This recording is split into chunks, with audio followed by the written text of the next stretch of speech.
देखो एम्पेयर का परिपति नियम क्या कहता है कि किसी बंद वक्र सी के अनुदेश चुंबकीय क्षेत्र B का रेखीय समाकलन उस वक्र के अंदर निहित धाराओं के बीजीय योग के म्यू नॉट गुना होता है। यहां आपको ये दिख रहा है कि चुंबकीय क्षेत्र B है, इसका रेखीय समाकलन मतलब dl का मल्टीप्लाई, ये लंबाई का मल्टीप्लाई, ठीक है।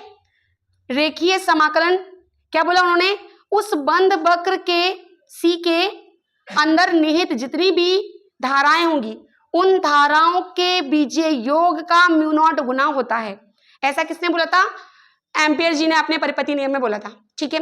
इसको हमें प्रूफ करके दिखाना है कि line integral of magnetic field is equal to mu naught times of I, current का म्यू नॉट गुना होता है रेखीय समाकलन चुंबकीय क्षेत्र का, ठीक है। ये हमें प्रूफ करना है। तो हमने क्या किया, कागज के तल के लंबवत एक अनंत लंबाई का वायर लिया, तार लिया, ठीक है। ये आपको दिख रहा है यहां पर, उस पर हमने क्या किया, आर रेडियस का एक सर्कल ड्रॉ कर रखा है, जिसके हम पहले छोटे से अल्पांश की बात कर रहे हैं। अल्पांश आपको पता है ना, पूरे वायर का एक छोटा सा पार्ट। ये हमने आर रेडियस का एक सर्कल ड्रॉ कर रखा है। इस तार के अंदर हम धारा I प्रवाहित कर रहे हैं।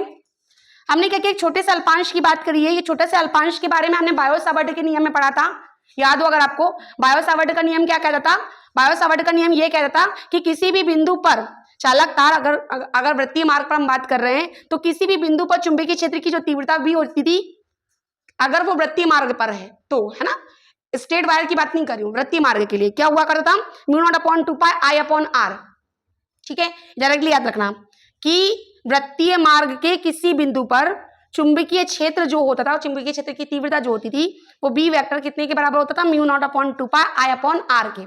इसे प्रूफ करके बाद में दिखाऊंगे अभी, है ना। ये कब बताया मैंने आपको, वृत्तीय मार्ग पर चुंबकीय क्षेत्र, है ना, किसी पॉइंट P पर, वृत्तीय मार्ग के कारण किसी पॉइंट P पर चुंबकीय क्षेत्र क्या बताया, mu naught upon 2 pi I upon R होता था, जिसकी दिशा कहां होती थी, जिसकी दिशा वृत्तीय मार्ग की जो स्पर्श रेखा होगी उसके अनुदिश होती थी। ये देख रहे हैं आप, ये एक वृत्तीय मार्ग है। अभी मैंने वृत्तीय मार्ग मतलब क्या, एक कंडक्टर लिया, एक तार लिया जो कि कैसा शो कर रहा है आपको, वृत्तीय शो कर रहा है। हमने वृत्तीय मार्ग ले रखा, उसका कितना रेडियस का है, आर रेडियस का है। हमने इसकी छोटे से अल्पांश की बात करी, अल्पांश मतलब ए बी की बात कर रहे हैं। ये ए बी क्या कर रहा है, सेंटर पर डी थीटा एंगल सबटेंड कर रहा है, डी थीटा एंगल बना रहा है एट द सेंटर, केंद्र पर, ठीक है। अल्पांश की लंबाई हमने ले ली कितनी है, डीएल। तो अभी क्या बताया, वृत्तीय मार्ग पर जो चुंबकीय क्षेत्र की दिशा होगी वो कहां की ओर होगी, इस वृत्तीय मार्ग की स्पर्श रेखा के अनुदिश होगी। इस पर हमने एक स्पर्श रेखा ड्रॉ कर दी। यही क्या बताएगा हमको, चुंबकीय क्षेत्र बताएगा, यानी बी रिप्रेजेंट करेगा कौन, इस वृत्तीय मार्ग का स्पर्श रेखा चुंबकीय क्षेत्र को रिप्रेजेंट कर रहा है। समझ में आया, बी समझ में आया कैसे है, ये स्पर्श रेखा क्या है, इस दिशा में चुंबकीय क्षेत्र की दिशा है, किसके दिशा में रहेगी, हमेशा वृत्तीय मार्ग की स्पर्श रेखा के अनुदिश चुंबकीय क्षेत्र की डायरेक्शन रहेगी। क्या समझ में आ गया ये। अब चूंकि आपने पढ़ा है कि वृत्तीय मार्ग पर किसी बिंदु P पर अगर हम चुंबकीय क्षेत्र निकालना चाहते तो वो फॉर्मूला क्या होता था, B is equal to mu naught upon 2 pi I upon R होता था, यस। और हम यहाँ पे क्या निकालने जा रहे हैं, लाइन इंटीग्रल निकालने जा रहे हैं, किसका, चुंबकीय क्षेत्र का, है ना, रेखीय समाकलन निकालने जा रहे हैं, किसका, चुंबकीय क्षेत्र का। तो अगर हम वृत्तीय मार्ग के अनुदिश चुंबकीय क्षेत्र B को निकालना चाहें और उसका रेखीय समाकलन निकालना चाहें, यानी ये निकालने जा रहे हैं, अगर ये वेक्टर फॉर्म में है, डॉट प्रोडक्ट हटाया या हमने इसका परिमाण केवल लिया, तो परिमाण लोगे तो क्या आएगा बेटा, बी डीएल, केवल बी डीएल। बी की वैल्यू तुम ऑलरेडी निकाल चुके हो, कितना आया था आपका, mu naught upon 2 pi I upon R, ये आपने यहां रख दिया। अब यहां पर डीएल की बात करते हैं, डीएल लंबाई की बात कर रहे हैं। जब हम छोटे से अल्पांश की बात करें तो क्या हो रहा था, डीएल ले रहे थे, ये छोटा सा अल्पांश क्या था, डीएल।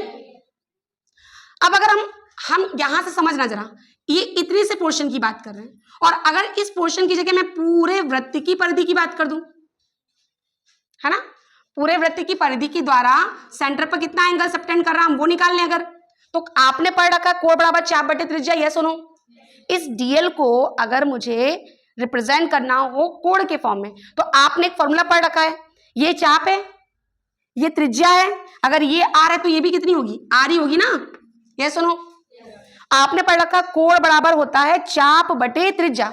ये फॉर्मूला पढ़ा था क्या कभी आपने, कोण बराबर चाप बटे त्रिज्या।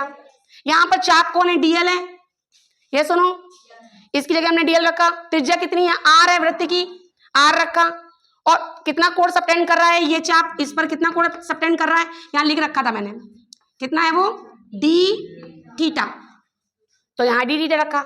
अगर मैं यहां से इस डीएल की वैल्यू फाइंड आउट करना चाहूं तो आर या मल्टीप्लाई में जाएगा, ये सुनो, तो हमने यहां डीएल निकालने के लिए आर डी थीटा लिख दिया, आर डी थीटा यहां पे पुट कर दिया। अब देखो ये सारी की सारी चीजें कांस्टेंट है, म्यू नॉट क्या है कांस्टेंट, चुंबकनशीलता, आई कितना करंट हम प्रोवाइड कर रहे हैं, 2 पाई कांस्टेंट है ही, वृत्ति की त्रिज्या कांस्टेंट ही है, चेंज नहीं कर रहे हैं हम, राइट। ये वाला आर भी कैसा रहेगा कांस्टेंट, बाहर आ गया, आर से आर कैंसिल हो गया, क्या बचा म्यू नॉट आई अपॉन में 2 पाई।